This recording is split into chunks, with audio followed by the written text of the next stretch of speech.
গতকালকে HRW যেই report দিয়েছে তাতে বাংলাদেশের অবস্থানকে শক্তিশালী করে। বাংলাদেশের যেই বক্তব্য যে এই পুশিন অন্যায় হচ্ছে সেটারই কিন্তু একটা প্রতিফলন পাওয়া গেল। যে ভারত জোর করে মানুষকে বাংলাদেশে ঠেলে পাঠাচ্ছে। তার অমানবিক কিছু চিত্র দেখছি। গরিব মানুষগুলো তাদেরকে ভারত বহিষ্কার করছে। তারা বাংলাদেশেও ঢুকতে পারছে না। সীমান্ত রেখায় বয়স্ক মানুষ, শিশু, নারী তারা অমানবিক জীবনযাপন করছে এবং প্রতিনিয়ত এরকম একটা পরিস্থিতির সম্মুখীন হয়েছে।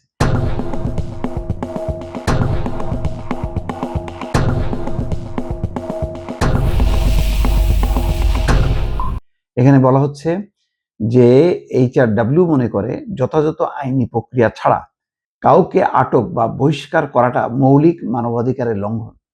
এছাড়া মানুষকে খাদ্য, পানি, আশ্রয় বা চিকিৎসা সেবা ছাড়া ফেলে রাখাটা নিষ্ঠুর, অমানবিক এবং অবমাননাকর আচরণে সামিল হতে পারে। বাংলাদেশ যদি এই কাজটা করতো, চিন্তা করেন যে কাজটা ভারত করছে, বাংলাদেশ যদি এই কাজটা হতো তাহলে এটা দেখতেন যে এতদিনে তুলকালাম বাঁধত বিশ্ব মিডিয়াতে। কিন্তু ভারত যেহেতু এখানে যুক্ত, ভারত এই কর্মকাণ্ডগুলো করছে, সুতরাং ওই অনেক দিন পর HRW একটা বিবৃতি দিয়েছে এবং এই বিবৃতি দেওয়ার পর ভারতের কোনো প্রতিক্রিয়া দেখা যাচ্ছে না, বাংলাদেশেও এটার কোনো প্রতিক্রিয়া পাওয়া যায়নি। ভারতের কর্তৃপক্ষ পশ্চিমবঙ্গে বসবাসরত অনেক মুসলিম বাঙালিকে ন্যূনতম আইনগত প্রক্রিয়া ছাড়াই জোর করে বাংলাদেশের দিকে ঠেলে দিচ্ছে উল্লেখ করে উদ্বেগ প্রকাশ করেছে হিউম্যান রাইটস ওয়াচ। তারা মনে করে যথাযথ আইনি প্রক্রিয়া ছাড়া কাউকে আটক বা বহিষ্কার করাটা মৌলিক মানবাধিকারের লঙ্ঘন। মঙ্গলবার এক প্রতিবেদনে মানবাধিকার সংস্থাটি এমন উদ্বেগ জানিয়েছে। হিউম্যান রাইটস ওয়াচের এশিয়া অঞ্চলের উপপরিচালক মীনাক্ষী গাঙ্গুলি বলেন, ভারতীয় কর্তৃপক্ষ পরিবারগুলোকে নির্মমভাবে বাংলাদেশে ঠেলে দিচ্ছে বা সীমান্তে আটকে রেখে দিচ্ছে। তাদের মৌলিক মানবাধিকার উপেক্ষা করা হচ্ছে। সরকারকে অর্থাৎ ভারতকে অবৈধভাবে মানুষকে বহিষ্কার বন্ধ করতে হবে, যথাযথ আইনি সুরক্ষা দিতে হবে, নাগরিকত্ব যাচাইয়ের জন্য বাংলাদেশের কর্তৃপক্ষের সঙ্গে সমন্বয় করতে হবে এবং মুসলিমদের প্রতি এই উদ্বেগজনক বৈরিতার অবসান করতে হবে। দেখেন, এই যে পশ্চিম সমস্যাটা দিল্লিতে দুই দেশের সীমান্ত আলোচনায় ঠাঁই পেয়েছিল, সেখানে কিন্তু বাংলাদেশ এটাই বলছে যে কারা বৈধ কারা অবৈধ এই বিষয়টা একক দেশ সিদ্ধান্ত নিতে পারে না। অর্থাৎ বাংলাদেশের কাউকে যদি আমি মনে করি এরা ভারতীয়, তাকে আমি ঠেলে দিতে পারি না। এ ভারতীয়, এটা ভারতের কর্তৃপক্ষকে জানাইতে হবে। তারপর দুই দেশ মিলে সিদ্ধান্ত নেবে, নাগরিকত্ব যাচাই করবে, যাচাই বাছাই করে তার ব্যাপারে সিদ্ধান্ত নেবে। জিনিসটা যদি মানে এই প্রক্রিয়াটা লম্বা সময়ের জন্য হয়, তারপরও তো মানুষের জন্য এই কাজটা করতেই হবে, যত কঠিনই হোক। কিন্তু শুভেন্দু কি করতেছে? শুভেন্দু অধিকারী সারা পশ্চিমবঙ্গ থেকে মুসলিম গরিব মানুষগুলোকে টোকায় ধরে ধরে এনে সীমান্তে ডিপোর্ট করতেছে, সেখানে মানে আটকে রাখছে, তারপরে তাদেরকে ঠেলে পাঠানো হচ্ছে এবং যেটা নিয়ে একটা সীমান্তে একটা অস্থিতিশীল পরিবেশ তৈরি হয়েছে।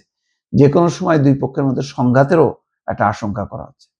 তো এই অবস্থার মধ্যে হিউম্যান রাইটস ওয়াচের এই বক্তব্য যথেষ্ট পরিমাণ বাংলাদেশের যুক্তিকে সামনে নিয়ে আসলো।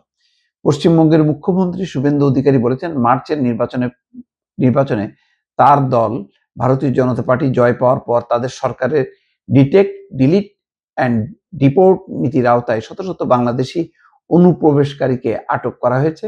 প্রায় 5,000 মানুষকে ফিরে যেতে বাধ্য করা হয়েছে।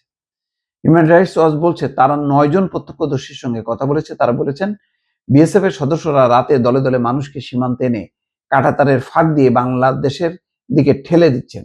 অনেক ক্ষেত্রে বিজিবি প্রবেশে বাধা দিলে পরে ভারতীয় সীমান্ত রক্ষীরা সেই মানুষদের আবার ফিরে যেতে দেয়। বাংলাদেশের উত্তরাঞ্চলীয় জেলায় পঞ্চগড়ে 5 জন শিশু সহ 10 জনকে বাংলাদেশে ঠেলে দেওয়ার চেষ্টা হলে প্রায় 75 ঘন্টার দীর্ঘ অচল অবস্থা তৈরি হয়। স্থানীয় বাসিন্দা রুবেল হোসেন HRW-কে বলেন, ওই দলটি বাংলাদেশের ভেতরে প্রায় 50 ফুট জায়গা পর্যন্ত ঢুকে পড়েছিল। স্থানীয় বাসিন্দারা বিষয়টিকে বিজিবিকে জানান। পরে বিজিবি সদস্যরা সেখানে পৌঁছালে তারা পিছু হটে এবং নো ম্যানস ল্যান্ডে অবস্থান করে। আটকে পড়া ব্যক্তিদের অবস্থা বর্ণনা করে প্রত্যক্ষদর্শী রুবেল হোসেন বলছেন, প্রথম রাতে ওই মানুষগুলো প্রচন্ড বজ্রপাত এবং ভারী বৃষ্টির মধ্যে খোলা আকাশের নিচে ছিল। দ্বিতীয় দিনে ভারতীয় সীমান্ত রক্ষীরা কিছু শুকনা খাবার সরবরাহ করে। রুবেল বলেন, আমি যা দেখেছি তা ছিল যুদ্ধের মতো এক অবস্থা। সেখানে বিএসএফ এবং বিজিবি দুই পক্ষেরই বড় সংখ্যার সদস্য মোতায়েন ছিল। রুবেল হোসেন বলছেন, সীমান্তের দুই বাহিনীর মধ্যে বারবার স্থানীয় পর্যায়ে আলোচনার চেষ্টা করা হলেও কোনো সমাধান হয়নি। শেষ পর্যন্ত বিএসএফ দলটিকে আবার ভারতের দিকে ফিরিয়ে নিয়ে যায়। এই টানা পোড়ানো কতদিন চলবে? এর সমাধান কোথায়? এর সমাধান কিন্তু হলো না।